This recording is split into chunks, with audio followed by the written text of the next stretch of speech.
ইতিহাস বদলাতে কখনো শতাব্দী লাগে না, লাগে মাত্র 10 মিনিট। 13ই এপ্রিল 1919, বৈশাখীর বিকেল, জালিয়ানওয়ালাবাগ। মাঠটা ভরা ছিল মানুষে, হাতে অস্ত্র নয়, ছিল শুধু স্বপ্ন। চারদিকে উঁচু দেয়াল, ঢোকার পথ একটাই। হঠাৎ বুটের শব্দ। ব্রিটিশ সৈন্য ঢুকে পড়ে, এক এক করে সব গেট বন্ধ।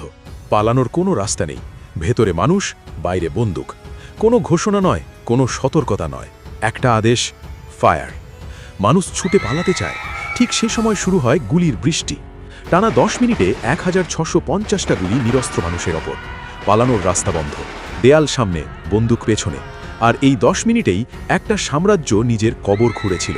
আর এই 10 মিনিটের পর মাঠে আর কোনো শব্দ ছিল না, না চিৎকার, না কান্না, শুধু নিঃশ্বাসহীন নীরবতা। দেয়ালের গায়ে লেগেছিল গুলি, মাটিতে লেগেছিল রক্ত। যারা দৌড়তে পেরেছিল তারা কুয়োর দিকে ছুটেছিল। একজন পড়ে গেছে, তার উপর আরেকজন। কুয়ো ভরে গিয়েছিল মানুষে, জল নয়, চারিদিকে শুধু রক্ত। গুলির শব্দ থামার পর সৈন্যরা ঘুরে দাঁড়ায়। কেউ আহত আছে কিনা তা দেখার জন্য নয়, চলে যাওয়ার জন্যে। আর পিছনে পড়ে থাকে একটা মাঠ, একটা কুয়ো, আর শত শত নিথর শরীর। এই ইতিহাসে প্রশ্ন নেই, শুধু স্মরণ আছে। কমেন্টে শুধু লিখুন, ভুলব না।